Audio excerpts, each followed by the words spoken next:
이 감정평가 파트는 앞으로 계속 말씀드리겠지만은 이제 좀 처음에 되게 접근하기가 어려워요. 그래서 그냥 가볍게 이제 가벼운 마음으로 시작을 하시고 나중에 막판에 이제 집중적으로 많이 나오는 파트를 보시는 전략을 하셔야 될 것 같아요. 감정평가 그 분류가 120페이지에 나와 있는데 이 파트가 중간 그 주제 중에 해당이 됩니다. 올해도 일부가 지문으로는 나와 있어요. 아까 전에 감정평가 규칙상의 내용인데 먼저 그 크게 뭐 목차별로 뭐 제도상 분류, 업무규정 분류 이렇게 분류되는 건 전혀 의미가 없고요. 그냥 하나씩 보면은 거기에 공적 평가하고 공인 평가라고 이제 우선 나와 있습니다. 지문으로 한번 약간 나왔었어요. 그래서 거기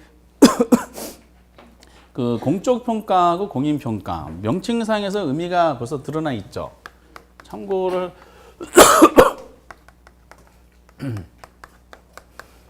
공인 평가, 그러니까 공적 평가는 말 그대로 이제 그 공적 기관이 행하는 평가를 말합니다. 공적 기관이 행하는 평가고, 그리고 공인 평가는 이제 그 전문가들에 의해서 행하는 평가를 말해요. 인자가 무슨 인자일까요?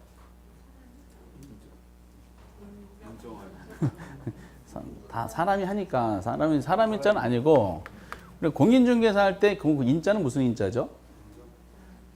공인 중개사 이래요? 공인이 평가하는 거 아니죠. 그 인정할 인자죠. 공인 평가 이제 이렇게 하게 되는데, 근데 이제 그 공식적으로 인정받은 우리나라는 국가에서 이제 인정해주죠. 공식적으로 인정해준 전문가의 행하는 평가를 말합니다. 근데 거기 이제 공인평가 파트 보면 두 번째 줄에 우리나라의 감정평가는 공인평가에 속한다 이렇게 명시가 돼 있죠. 반드시는 아니에요. 우리나라는 이제 그 공인평가하는 경우도 있지만은 공적평가하는 경우도 있어요. 중개는 다 공인중개죠. 그렇죠. 이제 근데 우리가 평가는 예를 들어서 이제 이것이 뭐 그 개념상으로 약간 나와 있지만은 그 대부분은 다 공인평가인 것은 맞아요. 그러나 예를 들어서 이제 우리나라 토지 있죠, 토지. 토지가 있는데 토지가 3천만 필지가 넘어요. 올해 이제 2월달 기준으로 3천만 필지가 넘은데 3천만 필지를 몇천 명의 감정평가사가 다 평가할 수는 없어요. 그래서 이제 3천만 필지 중에 50만 필지를 공인평가합니다. 이게 나중에 논할 표준지 공시지가고, 그리고 나머지 이제 한 2,950만 필지 이상을 누가 하냐면은 공무원들이 합니다. 공무원들. 그래서 이제 나중에 이제 공적 평가의 예가 있는데, 예를 들어서 개별 공시지가라든지 개별 주택 가격이 있어요. 이 부분이 이제 우리 시험에서 뭐 물어보진 않았지만은 이 가격 공시제도에서 언급하는 이 파트가 시험에 이제 자주 나오기 때문에 이 개별 공시지가하고 이제 개별 주택 가격이 무슨 평가냐 혹시 물어보면 이거는 공인평가가 아니라 공적평가다 하는 거죠. 지가 담당 공무원분들이 이제 하게 되는 겁니다. 이건 평가사가 하는 것이 아닙니다. 표준지 공시지가는 공인평가는 맞아요. 그래서 어쨌든 개념만 우선 잠깐 보시고 공적평가하고 공인평가에 대한 논리를 보신 다음에 우리나라는 이제 두 가지를 다 행하고 있다라고 이제 생각해 주셔야 됩니다. 대다수는 다 무슨 평가한다? 공인평가지만은 반드시는 아니다라고 약간 필요성에서 잠깐 보도록 하고요. 거기 보면 필수적 평가랑 임의적 평가 있죠. 이게 정답으로 딱 한 번 나온 적이 있었어요. 근데 개념을 내기가 좀 그렇지 않아요? 필수적 평가, 그리고 임의적 평가를 할 때 이게 무슨 뜻이냐라고 물어보면은 사실상 뭐 느낌이 다 나오죠. 필수란 단어, 임의란 단어가 있잖아요. 그래서 이제 필수는 어떻게? 꼭. 그리고 이제 임의는 할 수도 있고 안 할 수도 있고. 그러니까 개념에 나온 적이 있을까 없을까? 개념에 나온 적은 없겠죠. 설마 그렇게. 그래서 이제 필수적 평가는 뭐냐면은 감정평가할 사항이 발생했을 때 반드시 감정평가를 의뢰해야 되는 경우가 필수적 평가고요. 임의적 평가는 감정평가를 의뢰할 수도 있고 안 할 수도 있는 내용을 말합니다. 그러다 보니까 우리 시험에 나왔던 것은 그 예가 나왔었어요. 예가. 그래서 우리는 필수적 평가에 뭐가 있는지 종류만 약간 알아두시면 됩니다. 대표적인 이제 필수적 평가 예가 보상평가야. 어느 땅이 수용이 돼 있어요. 수용당하면은 토지 소유자 의사 무관하게 정부가 시행하는 공익사업이라 그래가지고 강제로 뺏어가는 거죠. 그럼 공익사업 주체는 재산권을 뺏어오는 거니까 해당되는 토지 소유자들한테 반드시 보상비를 줘야 돼, 안 줘야 돼요? 반드시 보상비를 줘야 돼요. 헌법상 헌법 23조에 의하면은 공공복리가 이제 공익성이 인정되면은 재산권에 대해 침해를 가할 수가 있어요. 그러나 정당한 보상을 해줘야 된다고 되어 있거든요. 그런데 정당한 보상 해줘야 되는데 얼마 정도 보상을 해줘야 되는지는 법에 정해주고 있습니다. 얼마 정도 보상을 해줘야 될 것인지를 알기 위해서 누구한테 공익사업 주체는 감정평가사한테 반드시 감정평가를 의뢰하도록 되어 있어요. 이 수용당했을 때 보상평가가 대표적인 필수적 평가고 시험에 나온 부분이 뭐가 나오냐? 경매평가가 나왔어요. 경매평가는 임의적 평가다 하고 한 적이 있었어요. OX, X야. 그럼 경매 물건이 나왔어요. 그럼 입찰에 경매에 참여하는 사람들한테 경매 물건에 대한 그 가격 정보를 제시해 주기 위해서 반드시 감정평가를 의뢰합니다. 경매 참여해 보신 분도 혹시 계실지 모르겠지만은 경매 물건을 보면 감정평가 금액이 제시가 되어 있어요. 그래서 경매평가도 필수적 평가에 해당됩니다. 그리고 이제 표준지 공시지가가 여기 해당이 되고요. 등등등이 몇 개가 있지만 우리는 보상평가하고 경매평가가 필수적 평가에 해당된다라고 참고하시기 바랍니다. 이렇게 거의 출제는 잘 안 하는데 혹시나 해가지고 그 3번에 보면은 거기 평가인 수에 따른 분류인데 혼자 하는 게 이게 단독이고 떼거지로 하는 게 그 공동평가가 됩니다. 근데 이거는 뭐 전혀 공부할 필요가 없어요. 뭐 하지 마시고 오로지 평가 목적에 따른 분류해 보면 공익과 사익이 있죠. 공익목적은 공익평가고 사익목적은 사익평가겠죠. 뭐 공부 안 하셔도 관계가 없고요. 평가 소송 여부에 따른 참모랑 수시평가 있는데 이것도 한 번도 출제된 적이 없어요. 그래서 이건 이제 기본서 할 때 약간 이제 말씀드리겠지만은 사실상 무시하시고 우리가 이제 전력 투구해야 될 내용은 뭐냐면은 감정평가 규칙상에 이제 이거는 이제 여기는 잠깐 언급한 적이 있었으니까 아까 논했던 이제 감정평가라는 규칙이 있어요. 아까 정해들었던 관한 규칙상에 분류 체계가 이제 설명이 되고 있습니다. 규칙상에 규정된 분류 위주로 공부하셔야 되는데 감정평가 규칙에 규정되어 있는 이제 분류가 이제 그 원칙이 2개가 있어요. 원칙이 있으면 모두 있겠어요. 예외도 있어. 그 중에 원칙 하나는 오래전부터 감정평가 규칙이 72년도에 제정이 된 건데 72년 제정될 때부터 쭉 내려온 원칙이 있고요. 그 예외가 있고 최근에 2002년인가 2003년인가에 아니 2012년 13년도에 규칙을 개정하면서 그 하나가 편입된 것이 있습니다. 이제 그래서 그거를 이제 가지고 한번 해볼 예정인데요. 원칙이 이제 있는데 원칙에 이제 그 첫 번째 원칙이 뭐가 있냐면은 현황 기준 평가라는 게 있어요. 거기 보면 3번에 감정평가 전제 조건에 따른 분류라고 돼 있죠. 그렇죠? 이제 그 책 순서대로 하면 안 되고 원칙이 현황 기준 평가다라고 보셔야 돼요. 현황 기준 평가. 요거 이제 기억해 주시고. 근데 그 현황 평가라 해서 그 책에 뭐라고 설명된 내용들이 있는데요. 그것이 이제 우리 법률상에 규정된 거를 조금 풀어쓴 거, 좀 풀어서 했더라고요. 그래서 현황 기준 평가도 올해도 지문인가 나와 있는 것 같은데, 현황 기준 평가에 대해 설명할 때는요, 법 조문, 감정평가 규칙에 규정되는 조문 그대로 공부하셔야 돼요. 그럼 현황 기준 평가를 할 때 그 구성 요소가 공부할 때 3가지가 이제 해당이 되는 게 있습니다. 현황 기준 평가 되려면 먼저 기준 시점이 나와야 돼요. 대상 물건의 기준 시점. 기준 시점에서 대상 물건의 이용 상황 그대로 행하는 평가가 현황 기준 평가가 돼요. 나중에 이제 기본서에 보면 이게 조문이 달려져 있으면은 거기에 조문 가지고 이제 줄쳐 가지고 이제 요걸 장난칩니다라고 말씀드릴 겁니다. 다만 우리 법에는 의뢰인이 현황 평가를 악용할까봐 요거를 이용 상황이라 하다 무조건 인정되는 것이 아니라 불법적이거나 일시적인 이용이 있죠. 일시적 이용은 제외시키게 돼 있어요. 불법적인 거랑 일시적 이용은 제외시킨다. 이게 이제 현황 기준 평가의 논리고, 그리고 공법상 제한을 받는 상태로 평가하도록 되어 있어요. 그래서 우리 법률상에서는 현황 기준 평가란 기준 시점의 대상 물건을 기준 시점에서의 이용 상황 및 공법상 제한을 받는 상태로 행하는 평가, 이렇게 이제 생각을 해 주셔야 되고 이걸 만약에 틀리게 할 때 어떻게 할까요? 현황 기준 평가란 이용 상황 및 공법상 제한을 받지 않는 상태로 한다든지 공법을 뭘로 바꿀까? 사법 이렇게 바꿔서 냅니다. 그러니까 우리 뭐가 나올지 다 알고 있어요. 그러니까 이제 조문을 그대로 나와. 현황 기준 평가는 이용상 이렇게. 근데 여기서 이제 기준 시점이란 말 자체도 되게 중요한데 이걸 지금 하기가 좀 곤란합니다. 다만 기준 시점이란 말은 감정평가를 결정할 때 감정평가 가격 결정의 기준이 되는 날짜를 뭐라 그런다? 기준 시점이다. 그럽니다. 그리고 기준 시점을 정하는 방법에 대해서는 앞으로 찬찬히 해보도록 하겠어요. 이게 이제 기본소를 통해서 한번 해볼 예정입니다. 기준 시점 자체가 이제 우리가 중간 주제예요. 단어 하나 자체가. 어쨌든 이제 기준 이용 상황 및 공법상을 받는 상태로 행하는 평가가 이게 뭐라고요? 현황 기준 평가라고 기억하시고 이게 원칙이야. 근데 원칙이 있으면 뭐도 있겠어? 야, 역시 굉장하십니다. 어쩜 이렇게 모르시는 분이 한 분도 안 계세요. 그런데 예외적인 상황을 무슨 평가라고 하면 조건부 평가라 그래요. 조건 평가. 그래서 거기에 현황이 이제 그 원칙이고 조건 평가 3번에 나와 있죠.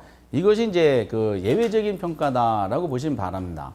그럼 조건 평가를 하려면 조건에 대한 상황이 나와요. 그럼 어떻게 나오냐면은 여기 있죠. 기준 시점이 이용 상황 그대로 행하면 무슨 평가라고요?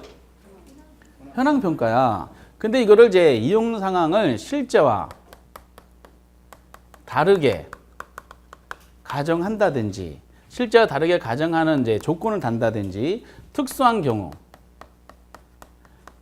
경우로 한정하는 조건을 이제 의뢰인이 부여해 가지고 그 감정 평가를 의뢰하는 경우가 무슨 평가? 이것이 조건 평가가 되어 있어요. 그래서 조건 평가도 법에 규정이 되어 있기 때문에 나중에 규정된 대로 공부하셔야 돼요. 책 있는 대로 공부하시는 것이 아니라 그럼 의뢰인이 실제 기준 시점 이용 상황과 실제와 다르게 가정하거나 특수한 경우를 한정하는 조건을 붙였다 그래서 무조건 조건 평가를 하는 것이 아니에요.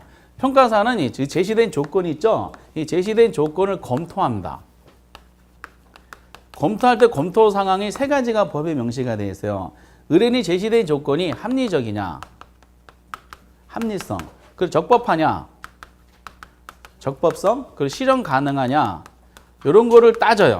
이게 감정평가 규칙에 규정되어 있는 거다 보니까 이런 지문들이 나온다는 거예요. 이렇게 그 세 가지 조건을 다 충족해야 돼.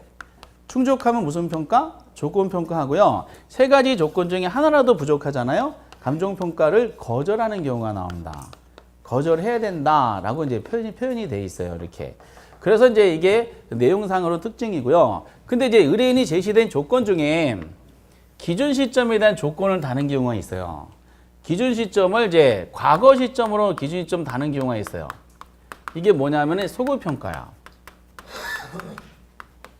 소급이란 말이 과거를 거슬러 한다는 거죠.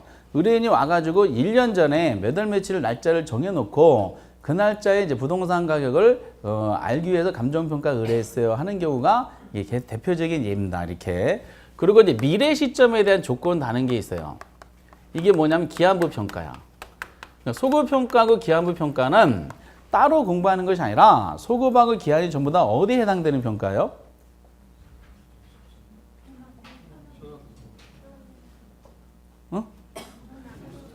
지금 어디 칸에 있어? 조건 평가 있지. 기준 시점 그 상태에서 평가하는 것은 이제 법에 규정된 기준 시점대로 평가하는 것은 현황 기준 평가인데 기준 시점을 의뢰인이 조건을 다른 거죠. 과거 시점에 대한 조건 다는 거 소급 평가, 미래 시점에 대한 조건 다는 거 기한부 평가입니다. 그럼 저 두 가지는 결국 무슨 평가 일종이다? 조건 평가 일종이 되는 겁니다. 이것도. 그래서 이제 그 순서대로 하는 것이 아니라 이제 현황이 원칙이고 조건이 예외고 조건 안에 기한부 평가랑 소급이라는 것이 있다는 거지. 소급 평가랑 기한부 평가는 거의 시험에 잘 내진 않고 감정평가 실무 지침서에 보면은 기한부 평가를 평가사가 의뢰받으면은 평가를 하지 않는 게 원칙이다 이렇게 돼 있어요. 왜냐하면 미래 시점에 평가를 의뢰받았어요. 미래는 알 수 있어 없어요. 도래할 가능성에 대해서 불확실성이 매우 크죠. 그렇기 때문에 미래 시점을 기준 시점을 달아서 평가하는 경우는 되도록 평가를 하지 말아라라고 되어 있습니다. 이렇게. 어쨌든 이제 이런 부분입니다. 근데 이게 이제 우리 법에 몇 년 전에 그 감정평가 규칙에 입법화된 이유를 이제 쭉 보니까 실무적으로 그 의뢰인들 감정평가도 영업입니다. 의뢰인이 이렇게 평가를 해주십시오라고 하면은 돈을 벌어야 되니까 그걸 평가를 할 수밖에 없겠다는 상황이 많이 발생하더라고요. 그러니까 조건 평가가 너무 많다는 거야. 그러니까 조건 평가가 너무 많이 행해지다 보니까 감정평가 제도의 신뢰성이 매우 떨어지게 됩니다. 의뢰인이 요구에 의해서 평가를 자꾸 하다 보니까 그래서 이제 그 조건 평가를 제한을 하기 위해서 입법화 시켰어요. 입법화 시켜서 현황을 원칙으로 박아놓고 조건 평가할 때는 의뢰인이 이런 조건 달았다 그래서 무조건 하는 것이 아니라 검토사항을 법에 규정되면은 의뢰인이 조건 평가할 때는 이거 하나씩 의견 제시를 해줘야 돼요. 이렇게. 그래서 조건 평가를 최소화하게 한 수단으로 이거 법으로 규정해놨어요. 법에 규정이 돼 있고 안 돼 있고 큰 차이가 있죠. 법에 규정인데 이걸 만약에 어겼다 그럼 뭘 받아요? 그럼 평가사들은 벌칙을 받아요. 벌칙. 그런 부분들이 있기 때문에 이거를 이제 조건 평가를 최소화시키기 위해서 이거를 이제 입법화시켰다는 취지가 있더라고요. 그래서 만약에 제가 제가 이제 영화에 출연하고 싶어요. 원빈이 출연했던 아저씨 2를 제작하기 위해서 제가 원빈 역할을 대신하고 싶어요. 그래서 친구 평가사한테 친구야, 내가 원빈 역할을 해야 되는데 몸값을 얼마 받아야 되니? 감정평가를 친구한테 의뢰했어요. 친구는 무슨 평가할까요? 얼마를 받아야 되니? 평가하면 친구는 감정평가를 거절합니다. 그 현황평가는 아니고 제가 출연했을 때 조건 단 거잖아요. 조건평가 상황에 대해 검토하겠지. 친구야, 아무리 우리가 친하다 하더라도 실현이 불가능한 조건이야. 이 인간아, 제발 좀 정신 좀 차려라. 와라, 강남에 와라. 내가 어묵 사줄게. 그래서 어묵 공짜로 얻어먹는 방법 중에 하나가 그런 경우가 있는 거죠. 실현이 불가능한 조건 달면은 안 된다는 겁니다. 그리고 이제 그린벨트, 옛날에 비슷하게 나왔던 건데 그린벨트 안에 답이 있어요. 근데 의뢰인이 그린벨트 안에 토지 소유자가 은행에 이제 담보를 정해서 대출을 받고자 합니다. 근데 답이 있는데 이거를 답이 뭔지 아시죠? 이거를 대로 평가해 달라고 한 거야. 그럼 감정평가는 무슨 그 평가사는 이제 무슨 평가할까요?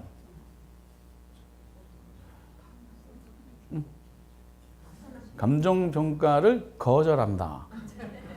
이거는 이제 답인데 대로 평가해 달라고 의뢰를 한 거잖아요. 조건 단 거죠. 불법이야.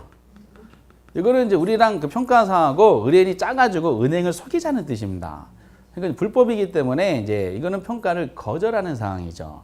그래서 합리적이냐, 적법하냐, 실현 가능성을 따져서 이걸 다 충족하면은 조건을 평가를 하는 것이고, 이 중에 하나라도 부족하면은 거절하는 경우가 있죠. 이렇게. 만약에 친구분들이 그 자격증을 따면은 여러분들한테 의뢰했어요. 자격증 따면은 나한테 좀 빌려달라 했는데, 그럼 감정평가사한테 나는 빌려줄 때 얼마를 받아야 되는지, 그 대료를 했을 때 얼마를 받아야 되는지 감정평가 의뢰했어요. 평가사는 뭐라고 평가할까요? 왜 거절이야?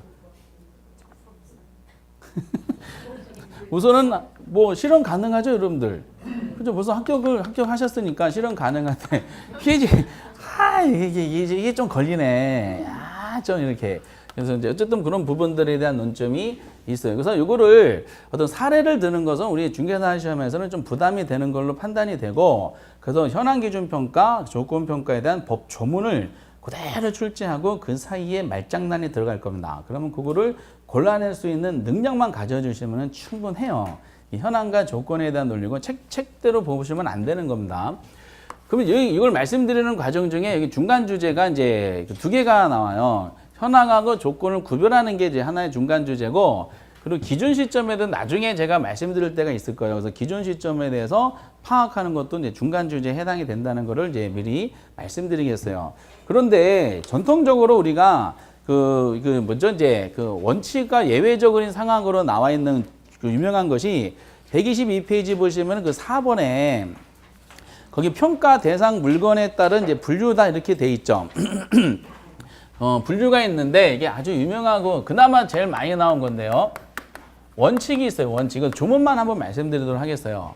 원칙은 개별 평가가 원칙이야. 개별평가 원칙이란 말은 어떻게 평가하라는 뜻이죠? 그러니까 의뢰받은 물건마다 개별적으로 평가하라. 이게 원칙이 되는 거야. 개별평가 원칙. 그래서 거기도 이렇게 돼 있죠.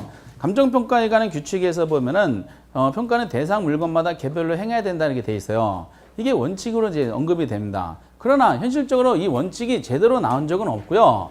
예외가 나오죠. 예외가 밑에 있는 거야.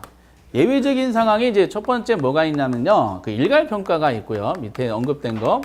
조문 그대로네요. 이것도. 구분평가라는 말이 있고요. 세 번째가 부분평가라는 말이 설명이 돼 있어요. 그러니까 거기 밑에 보면은 이제 그래서 일괄, 구분, 부분 순서대로 돼 있네요. 근데 거기에 이제 일괄평가에 대한 부분을 읽어보면은 개별평가는 원칙인데 2개 이상이 있죠. 2개.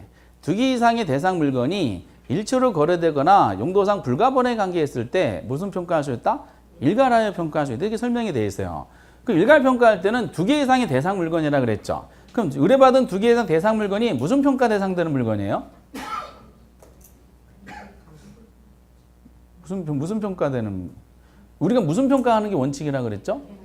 개별 평가하는 게 원칙이라 그랬잖아. 그러다 보니까 2개 이상의 대상 물건일 때 이게 하나하나가 전부 다 개별 평가 대상되는 물건이에요. 개별 평가 대상되는 물건을 의뢰받아서 평가사는 임장 활동하러 가기 전에 나는 오늘 개별 평가 대상되는 물건을 2개를 평가해야 되는구나 라고 생각하고 현장에 갔죠.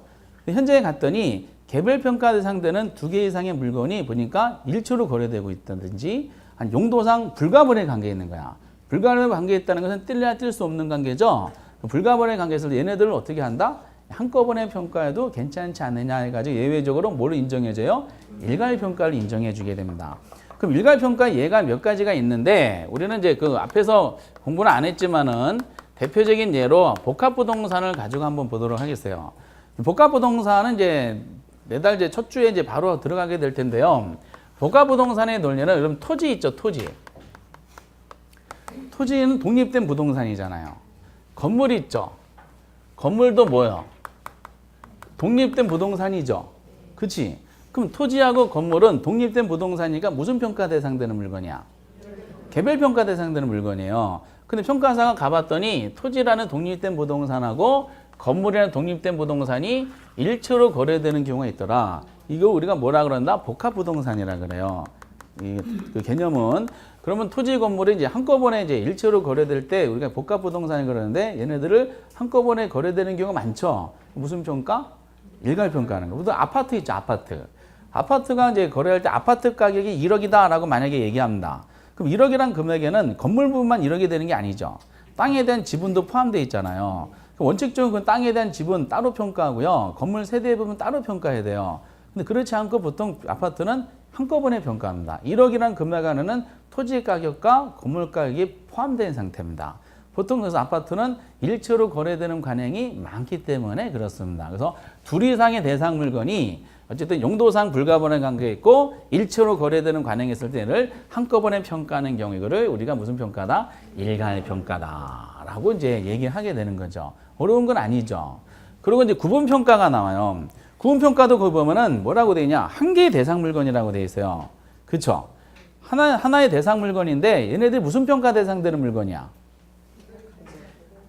개별 평가 대상되는 물건. 항상 원칙이 개별이라는 걸 알아야지 내용이 풀리게 되어 있어요. 하나의 대상 물건이 개별 평가 대상되는 물건인데 하나의 물건을 구성하는 것이 가치가 다른 것이 섞여져 있다는 거야. 가치가 다른 섞여져 있으니까 얘네들은 하나의 이용으로 이용하는 게 아니죠. 여러 가지 이용으로 이용하고 있는 거죠. 하나의 물건이. 얘네들 어떻게 평가한다?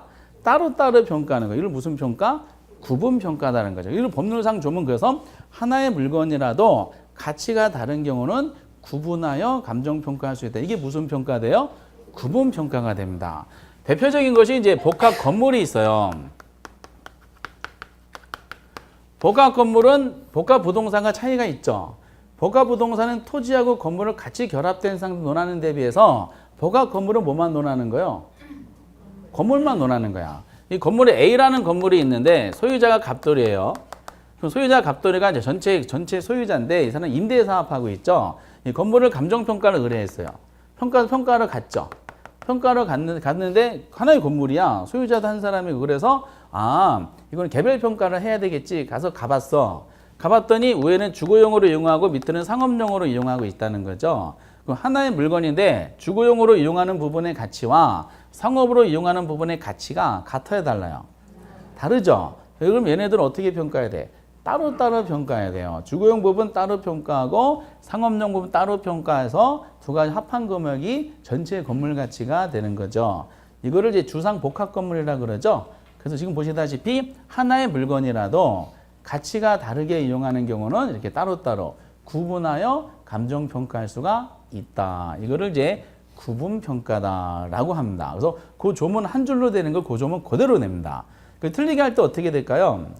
하나의 물건이라도 가치가 달리하는 부분을 구분하여 평가하는 경우를 우리를 부분 평가다라고 얘기하게 되는 거죠.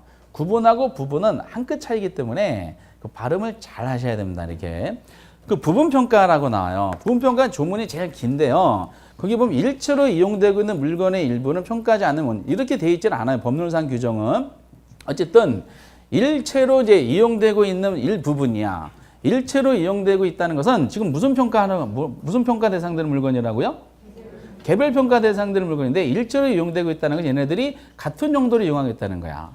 같은 용도로 이용하고 있는데 이 중에서 이제 뭐죠? 일부분을 평가해달라는 거를 합리적인 이유를 달아서 감정평가를 의뢰하는 경우 이런 거를 평가사가 합리적이네 하면은 그 일부분을 평가하는 거를 뭐다? 부분평가라 그럽니다. 다음 부분이 나왔을 때는 배경이 뭐냐면은 전체를 기준으로 일부분을 평가하게 돼 있어요. 그럼 부분평가는 항상 개념이 나중에 기본서 가지고 공부하셔야 돼. 일체로 이용되고 있는 대상 물건의 일부분에 대해서 합리적인 이유를 달고 감정평가를 의뢰할 때는 감정평가사는 그 일부분에 대해서 평가를 할 수도 있다 이렇게 설명이 되어 있는데요. 그럼 부분평가 같은 경우는 하나의 건물이야. 건물인데 이제 A라는 이제 회사가 운영되고 있어요. 회사 업무용으로 이용하고 있어요. 1층부터 10층까지가 다 업무용이야. 하나의 용도예요? 아니면 상이한 용도야? 여기는 하나의 건물인데 지금 상이한 용도를 이용하고 있죠. 하나의 용도를 이용하는데 이 회사에서 본인이 사업으로 다 이용하지 않고 이 중에서 10층을 임대를 주고 싶어. 어떤 다른 회사 사무실로. 그럼 감정평가를 의뢰했어요. 그래서 평가사가 의뢰해서 평가를 하러 왔는데 들어보니까 이제 우리가 이제 9층까지 이용하고 10층은 다른 이제 빈 공실이다 보니까 남한테 임대 주고 싶다. 그럼 임대 줘야 돼. 임대료를 얼마를 받아야 되는지를 감정평가를 의뢰했다라고 하는 거죠. 가만히 들어보니까 이거 합리적인 이유를 달아서 평가한 거죠. 그럼 알겠습니다 해서 평가를 하게 돼요. 그때 왜 부분이라 그러냐면 평가사는 먼저 이 부동산 전체 가치를 구해요. 건물에. 전체 가치를 구하는데 전체 가치가 100억이다. 평가하고요. 근데 그 중에서 일부분을 의뢰한 부분이 뭐죠? 10층이지? 그럼 10층의 기여도를 조사해요. 10층의 기여도가 만약에 11%다. 가치 전체 창출하는데 그럼 전체 가격은 100억인데 그 중에 일부분이 당신이 의뢰한 일부분인 10층이 11% 기여도 있으니까 이거는 11억 원이 적정 가치가 될 것이고 11억 적정 가치니까 여기에 맞춰서 임대료를 얼마로 책정하시면 될 겁니다. 라고 행하는 평가 뭐다? 이게 부분평가야. 그래서 하나의 일처로 이용되고 있는 일부분에 대해서 합리적인 이유를 달고 감정평가를 했을 때 그 일부분을 평가하는 것을 우리가 부분평가다라고 합니다. 근데 이거를 틀리게 한번 나온 적이 있었죠. 똑같이 일부분을 의뢰해서 평가하는 경우는 우리가 무슨 평가를 했을까요? 구분평가다라고 한 적이 있었어요. 그래서 우스갯소리로 이런 예를 드는데 시험 때까지 이 갑돌인데 얼짱인데 앞몸짱이야. 감정평가를 의뢰했어요. 이 인간 무슨 평가예요?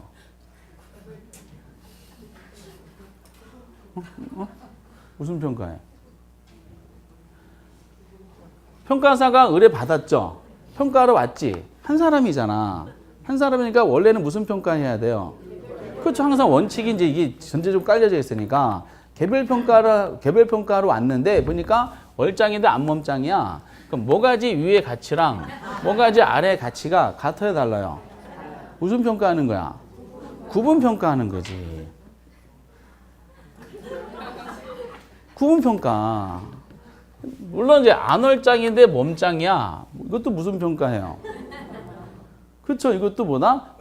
구분 평가하는 거지. 하나의 물건인데 가치가 다른 것은 평가하는 거.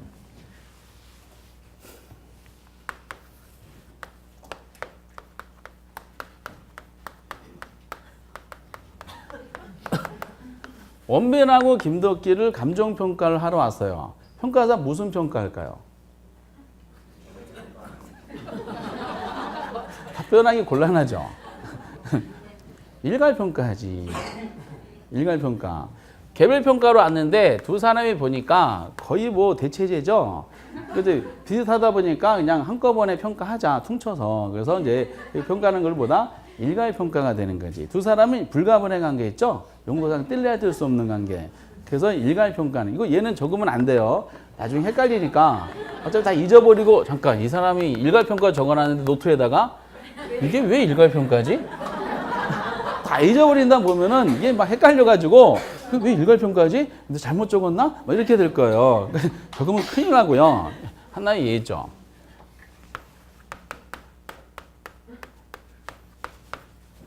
이게 누구 얼굴이냐면 원빈 얼굴이에요. 원빈 얼굴을 감정평가하는데 그 중에 이제 눈썹만 감정평가해달라고 했어요. 무슨 평가할까요? 그 부분평가하는 거지. 지금 얼굴 자체가 완전한 이제 그 완벽하죠. 그 중에 일체로 이용되고 있는 것 중에 일부분만 감정평가했죠. 이것만 하더라도 뭐 10조다 이렇게 평가를 받을 거 아니에요. 이런 부분들에 대한 논리죠. 집에서 저하고 집에 있는 그분은 무슨 평가할까요? 집에 있는 그분하고 저는 저는 일괄평가를 당하고 싶어요. 어떤 때 보면은. 근데 그분은 일괄평가를 싫어합니다. 그분은 이제 개별평가를 원하죠. 그래서 마트 가도 따로따로 좀 떨어져서 오라 이렇게 얘기를 하게 됩니다. 참네. 동네 사람 보면 안 되니까 좀 떨어져서 와. 그래서 카트만 이렇게 거의 3m 떨어져서 이렇게 모르는 체 하고 가게 됩니다. 그래서 이제 이 부분이 그래서 정리를 이제 나중에 이제 문제를 통해서 한번 확인해 봐야 되고 특히 법 전문가들 꼭 아셔야 돼. 그 감정평가 규칙상의 내용으로 종종 나올 수 있는 부분이고요. 또 나오고 있어요. 그래서 항상 원칙이 몇 개 있다고요? 지금 적어들었잖아. 원칙이 2개가 있지 지금. 현황 기준 평가 원칙이 하나가 있고 개별 평가 기준 원칙이 하나가 있죠. 그럼 그러니까 예외도 몇 개 있겠어? 2개도 있겠지. 그럼 현황 기준의 예외가 뭐다? 조건 평가다라는 겁니다. 조건에 대한 논리. 그리고 이제 개별 평가의 예외가 뭐죠? 일괄, 구분, 부분이다라는 거죠. 그래서 어떤 사례를 드는 경우는 거의 없기 때문에 말씀드렸던 것처럼 법 조문상에 나와 있는 걸 그대로 하셔야 되는데 요거는 여러 번 언급이 돼 있는데 말씀드렸듯이 이게 법으로 이제 편입된 지가 얼마 안 됐어요. 그래서 이 부분이 이제 좀 신선한 맛이 있어서 언젠가는 이제 계속 나올 수가 있죠. 이미 나왔죠. 그래서 올해도 이제 현황 기준 평가 개념이 나와 있어가지고 그래서 이게 이제 이거 중간 주제에 해당되는 요거를 시험 때까지 이제 좀 다지시고 하면 됩니다. 다져드리는 문제는 제가 해드리면 되는 것이고요. 그 감정평가의 그 책에 특별 원칙이 있는데 그거 삭제하세요. 이건 전혀 필요가 없는 내용이고요. 무시하시기 바랍니다. 그리고 이제 123페이지 보시면은 제3절이라 그래가지고 가격 이론이 아니라 가치 이론이라고 하셔야 돼요, 여러분들. 가치 이론 이렇게 하셔야 됩니다. 아까 감정평가 정의는 가치를 판정하는 거였어요? 가격을 판정하는 거였었어요? 가치를 판정하여 그 결과를 가액으로 표시한다 그랬죠? 가액으로 표시됐다는 것은 가치를 화폐액으로 표시된 거. 그걸 뭐라 그런다? 가격.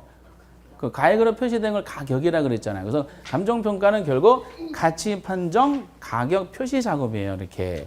그렇게 하는데 그러면은 그 가치 이제 그 감정평가 본질은 가치 판정이라 그랬나요? 가격 표시라 그랬나요? 가치를 판정하는 게 감정평가 본질이라 그랬어요. 뭐 다 잊어버렸지만 괜찮아요. 이제 그럼 도대체 가치하고 가격이 어떤 관계가 있을까? 궁금하지 않으세요? 궁금하세요?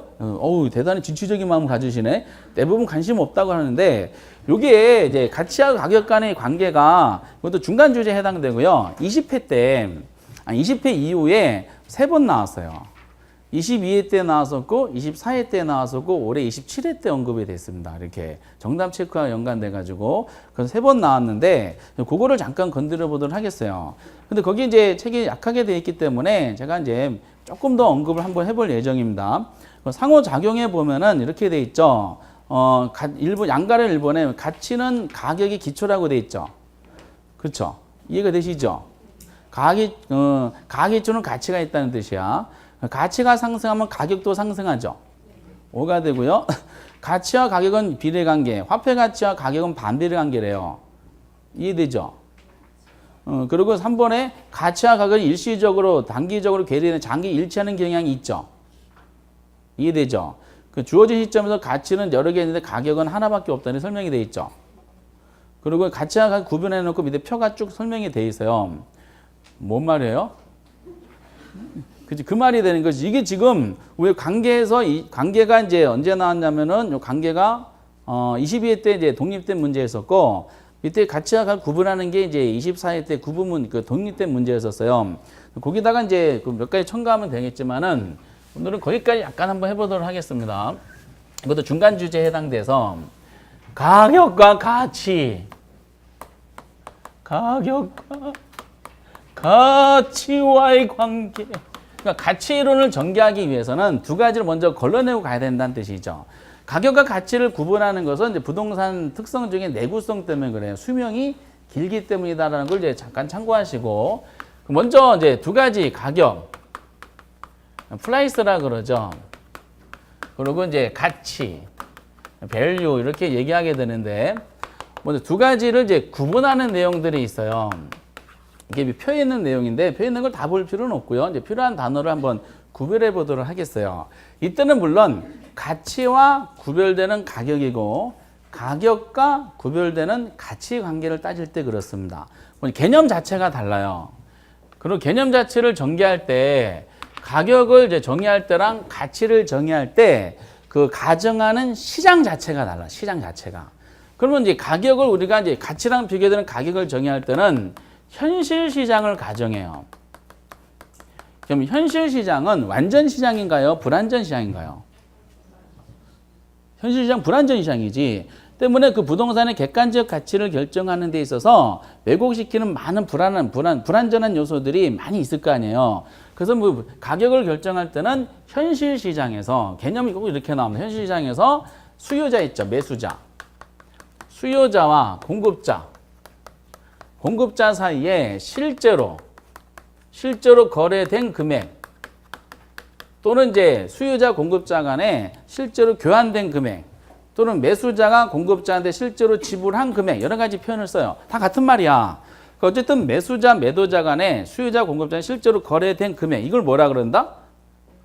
이거를 지금 가격 밑에다 적어놨잖아요. 이걸 가격이다라는 거예요. 그래서 현실 시장에서 수요자 공급자 간에 실제로 거래된 금액, 교환한 금액을 우리가 가격이다 이렇게 정의 내려요. 이렇게 정의 내리다 보니까 이제 이 관계되는 게 있어요. 그럼 이렇게 정의 내리다 보니까 이 가격이라는 것은 과거의 의미를 가진 값일까요? 현재 의미, 미래 의미 어느 의미를 가진 값일까? 느낌상 실제 거래된 금액이라 그랬죠. 거래된 거야. 어떤 의미야? 과거의 의미가 있지. 그래서 가격이라는 것은 이미 거래된 금액이다 보니 얘는 과거의 값을 갖게 됩니다. 과거의 값이. 이게 24회 때 이걸 현재 값이라 했었어요. 틀렸고 정답이었었어요. 그러면 실제 거래된 금액인 가격은 기준 시점에서 몇 개 있을까? 3개? 또 3개지? 그러면 실제 거래된 금액입니다. 이거는 확인이야? 아니면 예측이야? 확인하는 거잖아. 그럼 저희들은 부동산을 거래할 때, 당사자 간을 거래할 때 여러 가지 경우수를 경우에도 가정하고 가격을 결정해요? 이 부동산은 잘 되면 1억이 되고 잘못되면 이제 3천만 원 되고 이제 아주 교분점은 1조가 된다. 이래요? 아니, 거래 금액을 계약서에 명시가 돼 있잖아요. 실제로 거래한 금액은 하나밖에 없어요. 기준점에서. 그래서 이거는 이제 하나의 값을 갖게 되죠. 그래서 아까 왜 나온 것처럼 한 개의 값을 갖게 된다라고 이제 생각하셔야 돼요. 가격은 그래서 매도자, 매수자 실제로 거래된 금액이기 때문에 개념에 의해서 과거 의미를 가진다. 그래서 과거 값이 되고 이미 벌어진 사건이니까 뭐다? 한계의 값을 갖게 돼 있어요. 근데 가격과 구별되는 가치의 정의는 합리적 시장을 가정해요. 합리적 시장이라는 것은 어떤 가치를 결정하는 데 있어 가지고 그 가치를 왜곡시키는 요인이 없는 시장을 말합니다. 그러니까 무슨 시장에 가깝다 그러냐면은 완전 경쟁 시장에 가깝다고 가정하는 시장이야. 그럼 그 합리적 시장에서 그 부동산은 수명이 길어요, 짧아요? 길죠. 그럼 감정평가는 기준 시점에서 이제 구하는데 기준 기준으로 해서 그 부동산이 가져다주는 이익은 앞으로 오랫동안 가져다 주잖아요. 그럼 부동산 갖고 계시면은 그 부동산이 가져다 주는 건 수명이 길다 보니까 장래 오랜 기간에 가져다 주겠지. 그 부동산이 장래 가져다 줄 이익 있죠. 이익을 감정평가는 기준 시점으로 땡겨야 돼. 그리고 그걸 장래 가져다 주는 이익, 줄여서 이익만 쓰고요. 이익의 무슨 가치라 그러냐면은 현재 가치라고 정의를 내리게 됩니다. 가치의 정의를 이렇게 해요. 그 부동산이 합리적 시장에서 그 부동산이 가져다주는 장래 이익의 현재 가치 이렇게 정의 내려요. 그럼 장래 이익의 현재 가치를 정의를 내리는 순간에 가치는 과거 값이야, 현재 값이야, 미래 값이야? 아니 여기 현재라고 돼 있잖아 지금.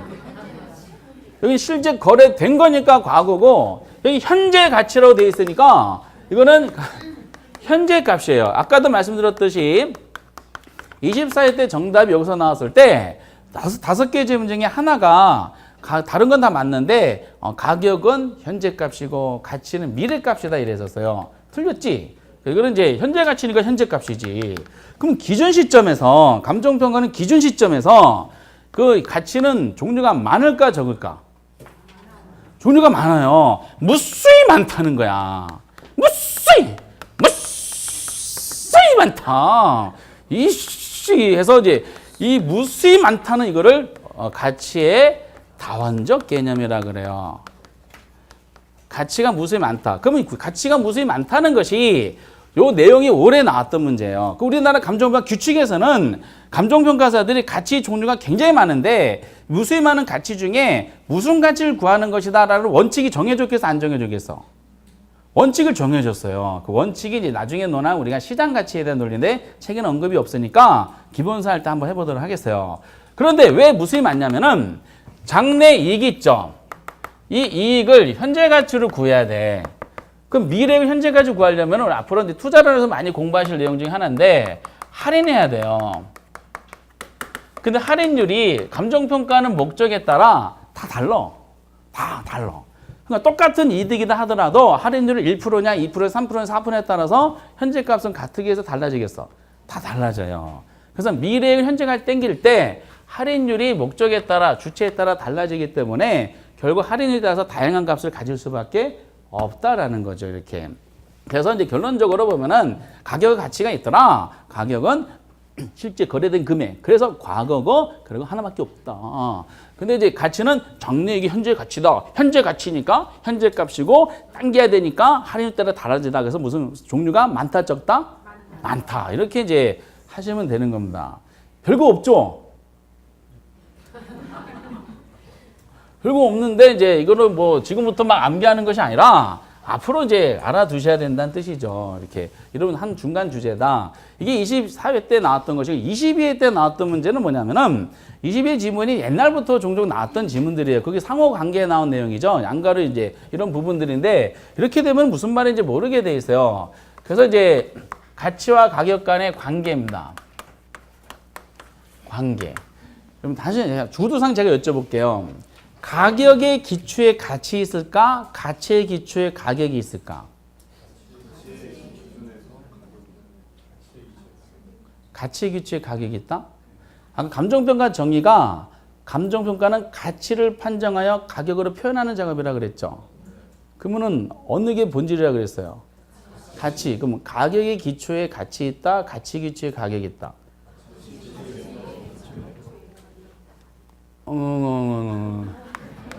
적어드릴게요. 이 흐름을 적어드리는데 가격의 기초에는 가치가 있다라고 하셔야 돼요. 그래서 가격 기초에 가치가 있는 것이지 가치 기초에 가격이 있는 것이 아니에요. 구별 잘 하셔야 돼요. 여기서 이제 가격이 가치가 있는데 가치가 있다. 이 가격과 가치가 바뀌잖아요. 이 학문적으로 이거 분명히 틀린 지문이 됩니다. 이렇게.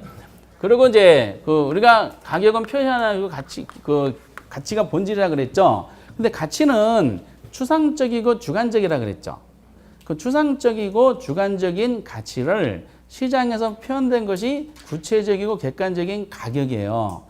그러면 가치가 시장에 유통되려면 그 가치를 화폐 단위로 묶여가지고 시장에 내보내야 됩니다.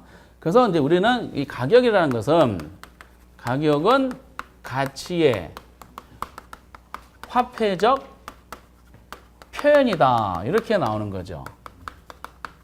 가격은 가치의 화폐적 표현이지 가치가 가격의 화폐적 표현이 되면 또 틀려요. 이렇게 우선 적어놓고 한번 해볼게요.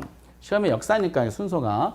그리고 다른 거 일정하다 가정할 때 화폐 가치가 상승하잖아요. 화폐 가치가 상승하면은 가격 있죠. 가격은 하락하게 돼요. 요거는 맞는 설명입니다.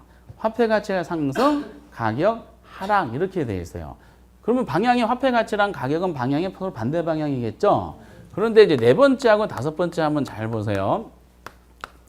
가치가 상승하면 가격도 상승한다 이렇게 나와요. 이건 맞을까요? 틀릴까요? 이건 맞아요? 그러면 가격이 상승하면 가치도 상승한다. 요거는요. 이거 맞을까요? 틀릴까요?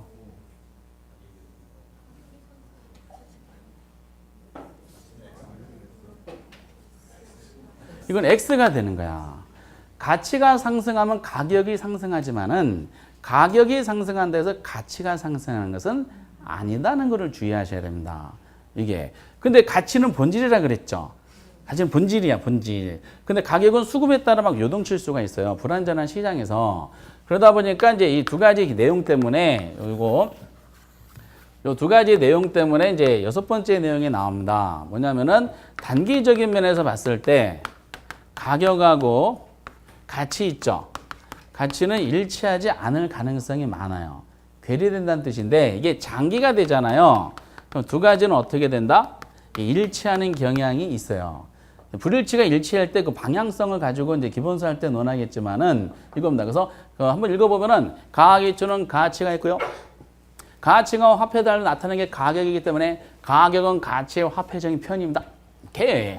화폐 가치가 상승, 가격은 하락합니다. 오예. 가치가 상승하면은 가격도 상승. 오. but 그러나 가격이 상승하면서 가치가 상승은 아니다라는 것이죠. 이렇게. 그래서 그러다 보니까 단기적으로 두 가지는 괴리될 수 있지만은 장기적으로 일치할 수가 있다는 거죠. 이해되세요? 이해 전혀 안 돼요. 이 말은 전혀 안 되기 때문에 이걸 암기해서 푸시면 안 돼. 이 논리는 이제 감정평가 이론에만 나오는 것이 아니라 주식에 투자할 때 나는 주식 투자 이론에도 똑같은 주제가 설명이 돼 있어요. 주식 투자론에는 이제 그 뭐라고 하면 가치 투자하는 말이 나옵니다. 가치 투자라 주식 투자할 때 가격 투자하지 말고 가치 투자하는 말은 뭐냐면은 어떤 회사의 본질이 있죠. 그 본질을 보고 그 회사를 이제 투자하라는 뜻이고 가격 투자라면 주가 편성하는 거지. 주가 지수. 주가지 편성해서 투자하는 것이 가격 투자예요. 가치 투자나 가치 말만 쉽지 실물은 굉장히 어려워요. 그래서 저도 그렇게 투자해가지고 이제 옛날에 한번 이렇게 된 적이 있었지. 이거를 이제 구조적으로 이해하셔야 되는 어떻게 이해하셔야 되냐면은 이렇게 보셔야 돼. 가격은 가치를 화폐 가치로 나타낸 겁니다. 요 구조로 이제 해석하면 돼요. 근데 가치는 추상적이고 무슨 개념이었었어요?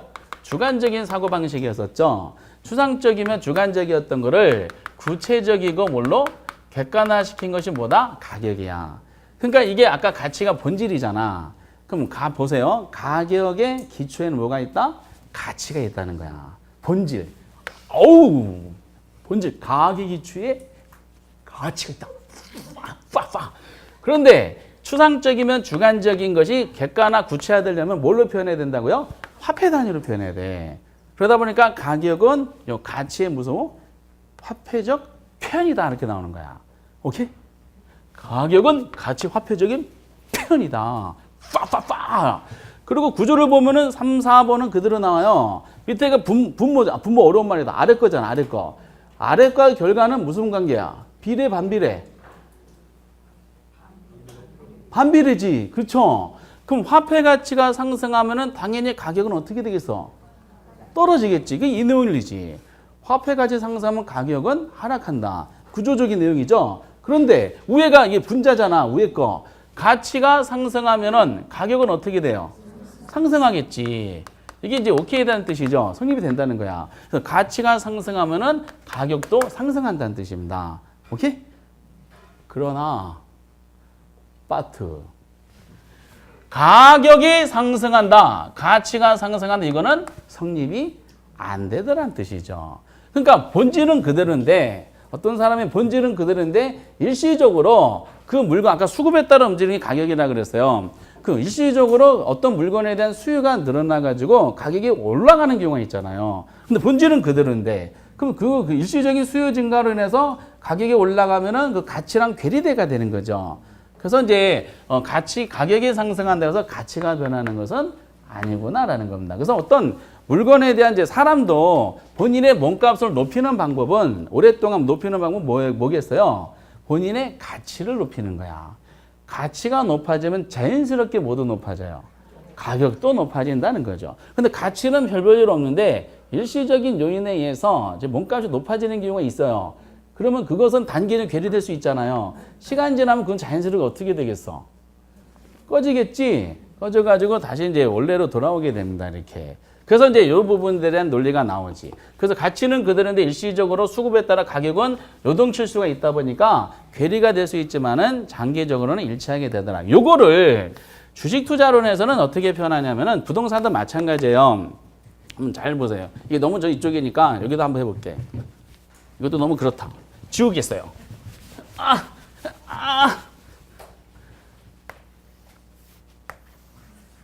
이게 가치선이고요. 이게 가격선이야. 요 1번의 영역이 있고요. 2번의 영역이 있어요. 1번과 2번. 1번의 영역을 보면은 지금 뭐가 높아요? 가격이 높아요, 높아요? 가치가 높아? 가격이 높은 상태예요. 가격이 가치보다 높은 상태입니다. 그럼 본질보다 일시적으로 수요가 늘어났다는 뜻이죠. 그럼 이거를 이 가격을 거품이라 그럽니다. 거품 가격이라 그래요. 그럼 거품은 굉장히 위험하죠. 장래. 아까 가치는 장래의 현재 가치라 그랬죠. 그럼 앞으로 거품이 꺼질 거에 대한 걱정하는 마음이 있겠어, 없겠어요? 있겠지. 그러면 거품에 잔뜩 껴있는 이 물건에 대한 수요가 어떻게 돼 있어요? 불안하니까. 수요가 증가하겠어요? 감소하겠어요? 수요가 감소하겠지. 수요가 감소하니까 점점 가격은 어떻게 되겠어? 가격은 하락하겠지. 어디까지 하락한다? 가격하고 가치가 일치하는 선에서 균형을 이루게 되는 겁니다. 그리고 두 번째. 두 번째는 가격이 높아요? 가치가 높아요? 가치가 높죠. 가치는 이만큼인데 가격이 좀 떨어져 있죠. 이거를 저평가됐다 그래요. 이 저평가된 물건은 앞으로 장래적인 면에서 올라갈 거에 대한 기대감이 있겠어, 없겠어요? 있겠지. 그러면 이 물건에 대한 수요가 어떻게 돼요? 증가하겠지. 증가하면 가격은 점점 상승하겠죠. 어디까지? 일치할 때까지. 그래서 지금 보시다시피 가격과 가치는 단기적으로는 지금 괴리되죠. 그치? 단기적으로 괴리되지만은 이게 어떻게 돼? 장기적으로는 일치하는 경향이 있더라라는 겁니다. 그럼 감정평가사는 수급에 따라 요동치는 이 물건에 대해서 막 추정해서 평가하는 것이 아니라 이 물건에 대한 장기적인 균형치를 이제 잡는 겁니다. 요거를 구해서 요거를 평가한 요 시점 있죠? 시점에 화폐 단위인 우리나라는 원이잖아요. 화폐 단위 원으로 이제 결합시켜서 시장에 내보낸 그 금액이 감정평가 금액이 되는 거죠. 그러니까 객관적인 의미를 가지고 있고 신뢰도가 높다고 이론상으로 볼 수밖에 없습니다. 그래서 이제 요 문제가 내기가 좀 편하긴 해요. 그래서 이제 보시다시피 다시 읽어볼게요. 가격이 요거 가지고 이해하시면 돼. 다시 가격의 기초에는 가치가 있다. 이 추상적이면 주관적인 가치가 화폐들을 나타내는 것이 객관적이고 구체적인 가격이더라. 그러므로 가격은 가치의 화폐적인 편이다. 그리고 화폐 가치가 상승하면 가격은 떨어진다. 야, 가치가 상승하면 가격은 높아진다. 와, 그러나 가격이 높아진다 해서 가치가 높아지는 것은 아니다. 그러므로 단기적으로는 가격 가치는 괴리될 수가 있더라. 그렇지만은 장기적으로는 일치하는 경향이 있다라고 이연사 말씀을 드리는 거죠. 이런 부분들. 그러니까 이거를 남기하는 것이 아니라 구조 가지고 이제 해석을 해야 되는데 잘 안 돼요, 처음에는. 그래서 이거를 이제 잘 생각하시면서 아, 이런 의미를 가지는구나. 이게 이제 22회 때 문제고, 이때는 22회 때는 반대로 냈어요. 오지선다를 내면서 단기가 일치되고 장기가 괴리된다 그랬었어요. 말이 안 맞죠. 그래서 이제 우리나라 이제 뭐죠? 이제 우리나라 운동 선수들이, 야구 선수들이 해외로 많이 나가죠. 메이저리그 갔어요. 어떻게 됐을까요? 해외를 갔을 때는 이제 가격이 가치보다 높아서 갔겠죠. 근데 만약에 이제 가치가 높으면은 제대로 된 나중에 몸값을 받겠지. 오승환 선수라고 아세요? 오승환 선수는 지금 입장에 보면은 그 친구의 가치는 이만큼인데 본질은 높은데 가격이 지금 낮다고 평가받은 상황이죠. 그럼 앞으로 그 몸값은 어떻게 되겠어? 올라가겠지. 저를 LA 다저스에서 스카우트 했어요. 100만 달러 주고. 생각만 해도 100만 달러 받으면 저기 99.99% 드릴게요, 여러분들한테. 그래. 그럼 저 몸값은 다시 어디로 오겠어요? 가치는 형편없는데 일시적으로 저 인간 이상한 인간이네 해가지고 스카우트 했어요. 가격은 높겠죠? 괴리 발생했지? 나중에 어디로 돌아가? 본질로 다 찾아가게 돼 있어요. 공 던져봐 했더니 공 던졌어요. 3m 날아갔지? 공 쳐봐 했더니 공이 들어오고 나서 휘둘렀죠? 이런 상황입니다. 그래서 항상 사람은 본인의 본질인 찾아간다는 거야. 그 본질이 뭐라고요? 가치다라는 거죠. 그래서 여러분들도 몸값을 높이는 방법은 본인의 가치를 높이는 것이지 가격이 높아지는 것은 일시적 현상이다 라고 생각을 하시면서 계속 본질 이렇게 해주시기 바랍니다. 이렇게. 아마 평택 지역에 있는 부동산들은 지금 가치가 굉장히 높은 것 같아요. 가치가 이제 잠재적인 가치가 10조 정도 되는 것 같아요. 30평짜리 아파트가. 지금은 한 30억 되겠죠? 그러니까 앞으로 걱정하지 마세요. 30조로 올라갈 테니까 투자를 하시기 바랍니다. 라고 말씀을 드리고 싶은데, 등등등 이렇게. 그래서 이제 그 부분에 대한 논리, 여기다 이제 첨가하는 게 아까 말씀드렸던 가치는 종류가 많다 그랬어요. 그 가치 종류가 많은 거를 우리 감정평가 규칙에서 어떻게 지금 규정하고 있는지, 그거를 이제 법조문을 근거로 해가지고 여러분한테 또 제시해주면은 가치와 가격이라는 이 관계에 대한 하나의 테마가, 중간 테마가 완성이 됩니다. 완성되고 그걸 문제를 만들어서 드린 것은 제 몫이니까 학원에서 나가는 자료를 계속 계속 문제 푸시면 연습을 하시면은 다 맞히시게 될 것 같아요. 여기까지가 나오고 이렇게 이제 가치학을 구별했으니까 그 다음에 3번에 보면은 그럼 가치가 형성돼야 되잖아요. 가치가 형성되는 과정과 관계되는 내용들이 이제 언급이 될 겁니다. 가치 형성되는 과정에 대한 부분은 다음 주에 한번 살펴보도록 하겠어요. 오늘은 지금 중요한 거 봤어요. 개발 있죠, 개발. 두 문제 봤어. 마케팅 했죠? 마케팅 전략 몇 개? 마케팅 전략. 다 까먹었죠? 3개. 시고간. 어쨌든 그런 게 있었고, 거기서 한 문제. 그리고 이제 감정평가는 아직 뭐 한 문제다라고 결론을 내리기 좀 애매모호한 파트입니다. 그래서 세 문제 이제 이상의, 3문제에서 4문제를 보신 거다라고 생각하시면서, 오늘도 이제 잘 돌아가시기 바랍니다. 다음 주에는 마지막 시간에 감정평가 이론을 위주로 한번 건드려 보도록 하겠습니다. 오늘 대단히 수고하셨습니다. 감사합니다.